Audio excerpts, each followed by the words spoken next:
کمال کی تحقیق ہے. پانی جو ہے وہ کتنی بڑی نیڈ ہے. یاد رکھیے اس کائنات کا جو رابطہ ہے زندگی سے, یعنی اگر یہ دنیا زندہ ہے, میں اس کو آسان لفظوں میں بیان کر دوں تو یہ صرف اور صرف بارش کی وجہ سے زندہ ہے. There is the link of life of this universe is from rain. بارش سے یہ کائنات چل رہی ہے. اب ذرا غور کیجئے گا کیوں, میں اس کو پروف کرتا ہوں. سب سے پہلے یہ سمجھیے کہ انسانی باڈی کے لیے پانی ضروری کتنا ہے اور اس کی نیڈ کتنی ہے. آپ کو پتا ہے ہمارے جتنا بھی وزن ہے, اگر کسی کا 100 کلو وزن ہے تو 70 کلو اس کے جسم میں لکوڈ ہے, 70 کلو پانی ہے. دوسرے لفظوں میں چاہے وہ خون کی شکل میں چاہے وہ پانی کی شکل میں, یعنی 70% آف our باڈی جو ویٹ ہے وہ پانی میں, باقی چیزیں دوسری ہیں. تو اب ذرا غور کیجئے کہ جیسے ہی یہ لیول کم ہوتا ہے نا, چاہے وہ ایک دن کا بچہ ہو وہ رونا شروع کر دے گا اس کو, کیونکہ وہ کہہ تو نہیں سکتا پیاس لگی ہے. اگر 7.5 ارب لوگ اس کائنات میں ہیں اور سب کو اپنی باڈی کا وہ ریشیو مینٹین کرنے کے لیے پانی کتنا ریکوائرڈ ہوگا, اللہ سب کو پانی پہنچا رہا ہے. 7 ارب لوگوں میں کوئی ایسا نہیں ہے جس تک پانی نہیں پہنچتا. پانی نہیں پہنچے گا تو وہ پیاسا مر جائے گا, نمبر 1. اور صرف انسان کو پانی نہیں چاہیے, کائنات میں جتنے جانور ہیں, جتنے پرندے ہیں, جتنے درخت ہیں, آپ اگر حساب کریں نا کہ required of water in universe, روزانہ دنیا کو کتنا پانی چاہیے چلنے کے لیے. اب اس پانی کو, اگر یہ پانی قیمت سے ہوتا تو غریب تو پیاسے مر جاتے. اللہ نے اس پانی کو جتنی ضرورت تھی اتنا مہیا کر دیا, آسان کر دیا اور فری رکھا. آپ دیکھیں اس کو کرنے کے لیے محنت کوئی نہیں ہے. اب آئیے یہ پانی ملتا کیسے ہم کو, ہم اور آپ تو روزانہ پانی پی رہے ہیں. سمجھیے ذرا, پانی کا دنیا میں آنے کا ایک ہی راستہ ہے, یہ یاد رکھیے گا, یہ صرف بارش ہے. ہاں یہ جتنی نہریں چل رہی ہیں نا جو ہم پانی پی رہے ہیں, جتنے کنویں ہیں, بیسیکلی اس کی سٹارٹ بارش سے ہے. اب ذرا سمجھیے اللہ کی قدرت کا نظام دیکھیں. اللہ سمندر دنیا میں 67% پانی ہے آلموسٹ, لیکن وہ پانی پینے کے لائق نہیں ہے. 33% جو خشکی ہے ان سب کو پانی چاہیے. اللہ کی شان دیکھیں, مگر اللہ نے 67% کائنات میں پانی رکھا, وہ پینے کے لائق نہیں ہے. اب یہ پینے کے جو لائق پانی نہیں ہے وہ لائق کیسے ہو 33% دنیا والوں کے لیے, زمین والوں کے لیے. اگر آپ کیلکولیٹ کریں 7 ارب, ایک تحقیق میں نے بیان بھی کی تھی کہ 7 ارب اگر انسان ہے تو 70 ارب جانور ہے. 10 ٹائم ملٹی پلائی 700 ارب پرندے ہیں. ٹھیک ہے, درختوں کی تو مسئلہ ہی کوئی نہیں کہ کتنے ہیں, تو اربوں خربوں ہوں گے. تو اگر ان سب کو کیلکولیٹ کریں تو billions and billions gallons daily required ہے. اب آپ دیکھیں قدرت کا شاہکار, دھوپ پڑتی ہے اور یہی جو بخارات کی صورت میں سمندر کا پانی پہلے آسمان کی طرف جاتا ہے. ٹھیک ہے, سائنس یہ کہتی ہے نا, اربوں ٹن پانی, ناٹ گیلنز, اربوں ٹن پانی روزانہ کی بنیاد میں آسمان پہ جا رہا ہے بادلوں میں. مجھے بتائے وہ پائپ لائن کہاں ہے, یہ کس موٹر کے ذریعے اوپر جا رہا ہے, اور کون سا پائپ ہے جو اس کو اوپر لے کر جا رہا ہے, کون سا نظام ہے جو نظر نہیں آ رہا لیکن ڈیلی بیسس پہ ہو رہا ہے. ٹھیک ہے جناب, پہنچ گیا اوپر. آپ سب نے جہاز میں سفر کیا ہے, میری تو آدھی زندگی اسی میں گزر گئی ہے. اب میں جب بھی جہاز میرا بادلوں کو کراس کرتا تو میں کدھر ہے وہ ٹینکی جس میں پانی پڑا ہوا ہے, کہاں محفوظ ہو رہا ہے, کون سی ٹینکی ہے, جہاز 1 سیکنڈ میں بادلوں کو کراس کر جاتا ہے, نظر کوئی نہیں دیکھ سکتا کہ وہ اربوں ٹن, تھوڑا بہت پانی نہیں ہے. بارش برسے کبھی اس کا وزن کرو تو کتنا ٹن پانی برستا ہے. یہ محفوظ کہاں ہے, nobody even سی نہیں کر سکتا, اس کو دیکھ نہیں سکتا. یہ بادلوں میں پانی ہے, اچھا یہ وہ اوور ہیڈ ٹینک ہے جو ہمیں نہیں پتا کہاں ہے لیکن سیو ہے. ٹھیک ہو گیا. اب اس کے بعد بارش برستی ہے لیکن گیا تو کھارا پانی تھا اوپر, جی نیچے آیا the most best mineral water in the world, وہ ریننگ واٹر. اللہ نے مائع مبارک کہا نا قرآن میں, یہ فلٹر پلانٹ کہاں لگا ہوا ہے. آپ ذرا سوچئے وہ پائپ لائن کدھر ہے, وہ اسٹوریج کدھر ہے, وہ فلٹر پلانٹ کدھر ہے. چلیں جناب یہ بھی سمجھ آ گیا قدرت کا نظارہ ہے, صاف ہو گیا, پانی دنیا کو مل گیا. اب سوال یہ ہے کہ جو لینڈ لاک کنٹریز ہیں دنیا میں, پاکستانیوں کو یہ نعمت پتہ ہی نہیں ہے کہ ہم سمندر والی ملک ہیں. دنیا کے بہت سارے ملک ہیں جن میں سمندر ہی نہیں ہے, ان کے پورٹس ہی نہیں ہیں, وہ کسی اور ملک سے امپورٹ کرتے ہیں, پھر اپنا سامان بذریعہ روڈ منگواتے ہیں. اب سوال یہ بنے گا کہ اگر یہ پانی اوپر جاتا اور برس جاتا تو جو ملک سمندر کے کنارے ہوتے ہیں ان کو پانی مل جاتا. جو پشاور ہے ہمارا وہ تو وہاں سمندر نہیں ہے, وہاں پانی کیسے جاتا ہے. اللہ کا ٹرانسپورٹیشن نظام دیکھیں, ہوا چلائی کہ یہ جو ٹینک بھرے ہوئے اوپر پانی کے بارش کے ہیں یہ ہوا کے ذریعے پشاور تک بھی پہنچتے ہیں, ان ملکوں تک بھی جاتے ہیں کہ جہاں سمندر نہیں ہے. یاد رکھیے گا بارش جو ہے ملی سمندر سے ہے لیکن برس رہی ہے اس جگہ پر جہاں دور دور تک سمندر نہیں ہے. اللہ نے ادھر وہ بادل پہنچا دیے. ٹھیک ہو گیا. اب پانی برسا, چلے جناب پانی مل جاتا, جتنی پیاس لگتی اتنا برستا, پھر سنبھالتے کدھر اس پانی کو. اللہ نے زمین کو یہ صلاحیت دی ہے کہ اس پانی کو اسٹور کر لیتی ہے. یہ زمین پانی ایکسٹرا چوس لیتی ہے. اب آپ بورنگ کر کے اس کو نکال لیں, آپ کنواں کھود کے نکال لیں, کمال دیکھیں زمین کے اندر جا کر پانی باہر نکلتا ہے وہ بھی صاف نکلتا ہے, نہ اس میں کوئی گندی آمیزش ہوتی ہے, وہ بھی پانی پینے کے قابل رہتا ہے. اللہ نے نیچے بھی یہ نظام دیا, یہ انڈر گراؤنڈ اسٹوریج ہو گیا.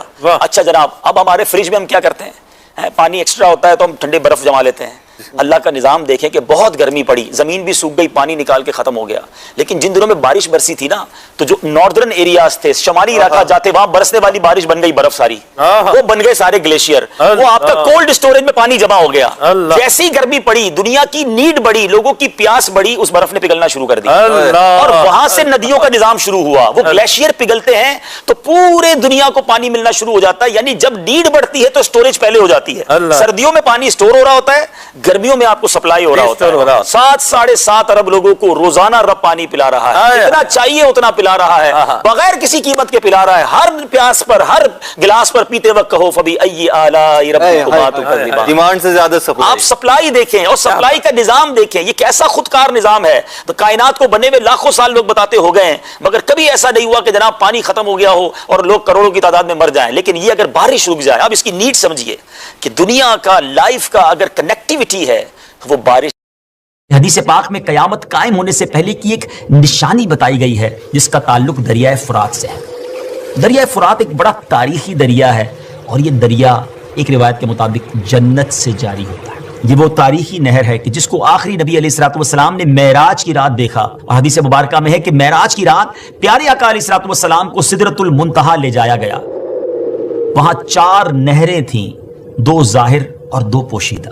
میں نے جبرائیل سے پوچھا کہ یہ نہریں کیسی ہیں, تو انہوں نے کہا کہ جو 2 پوشیدہ ہیں وہ جنت کی نہریں ہیں, اور جو 2 نہریں ظاہر ہیں وہ نیل اور فرات ہیں. سبحان اللہ. دریائے نیل اور دریائے فرات جو ہے یہ گویا سدرۃ المنتہا سے جاری ہوتے ہیں. امیر المومنین حضرت سیدنا عمر فاروق رضی اللہ تعالیٰ عنہ فرماتے ہیں, اگر دریائے فرات کے کنارے ایک بکری کا بچہ بھی مر جائے تو مجھے اس بات کا خوف ہے کہ کہیں مجھ سے اس بارے میں بروز قیامت سوال نہ کیا جائے. بہرحال اس دریائے فرات کے کنارے میدان کربلا میں نواسہ رسول جگر گوشہ بطول حضرت امام حسین رضی اللہ تعالیٰ عنہ کو شہید کیا گیا تھا.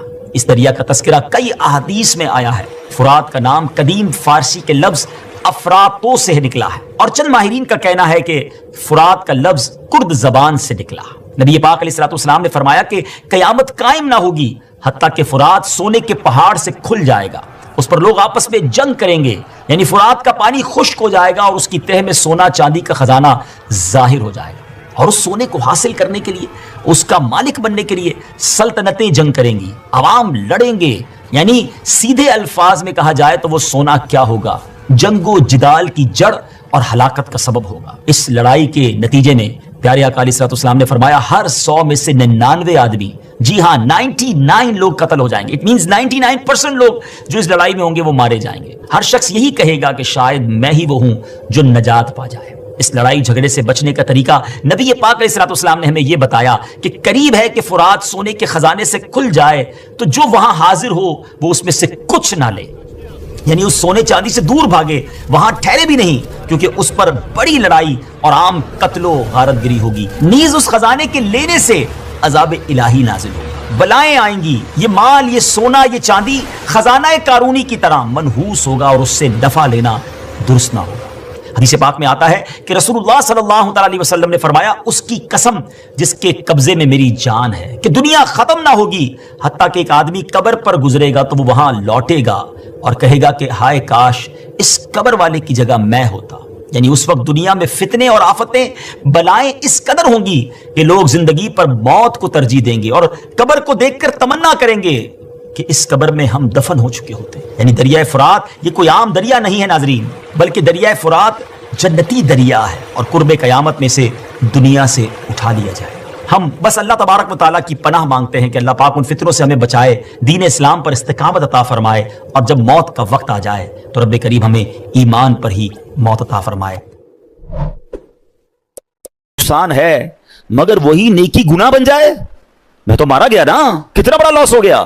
ٹرائی ٹو انڈرسٹینڈ, یہ سمجھنا ہوگا مجھے اور آپ کو کہ ریاکاری ہے کیا. تو ریاکاری کیا ہے؟ حدیث پاک میں آتا ہے نبی پاک علیہ الصلوۃ والسلام نے فرمایا مجھے تم پر سب سے زیادہ شرک اصغر, چھوٹا شرک, وہ کیا ہے؟ ریا, یعنی دکھاوے کا ڈر ہے. اللہ تعالیٰ قیامت کے دن کچھ لوگوں کو ان کے اعمال کی جزا کے وقت فرمائے گا ان لوگوں کے پاس جاؤ جن کے لیے تم دنیا میں دکھاوا کرتے تھے اور دیکھو کیا تم ان سے کیا جزا پاتے ہو.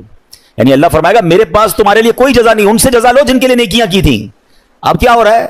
نماز پڑھی سب کو بتانا ہے, روزے رکھے سب کو بتانا ہے, قرآن پڑھا سب کو بتانا ہے, حج پہ گئے سب کو بتانا ہے,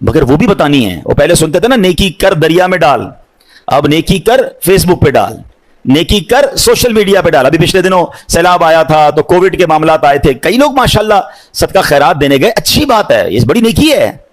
مگر آپ نے تماشے بھی دیکھے ہوں گے کہ ایک ایک آٹے کے بورے پر 5-5 بندے کھڑے ہو کر اس غریب کے ساتھ سیلفی کھنچوا رہے ہیں. اب بتاؤ نا اس غریب کی غربت کا اور کتنا مذاق اڑانا ہے.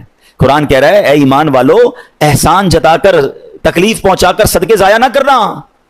لیکن یہ ہو رہا ہے, میں نے یہ کیا, میں نے وہ کیا, اتنی پرانی پرانی نیکیاں لوگوں کو یاد ہیں. ویسے ایک چھوٹا سا سوال کر لیتا ہوں, اتنے سارے ماشاءاللہ نمازی بیٹھے ہیں, آپ میں سے کئی ایسے ہوں گے, بلکہ شاید سارے ہم ایسے ہیں, میں بھی اس میں شامل ہوں گا, جن کو اپنی 25 سال پرانی نیکی بھی یاد ہے.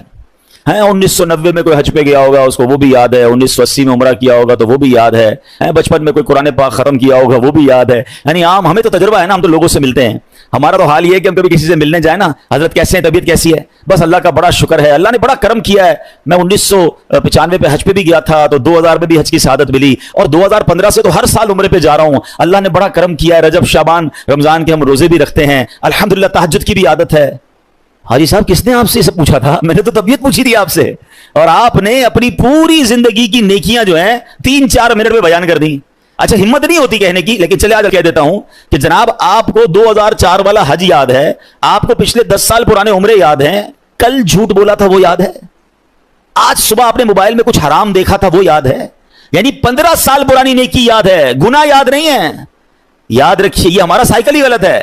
بزرگان دین فرماتے ہیں نیکی کر کے بھول جاؤ اور گناہ کر کے یاد رکھو, کیونکہ پتہ نہیں نیکی قبول ہوگی کہ نہیں, اخلاص ہے کہ نہیں. گناہ کی سزا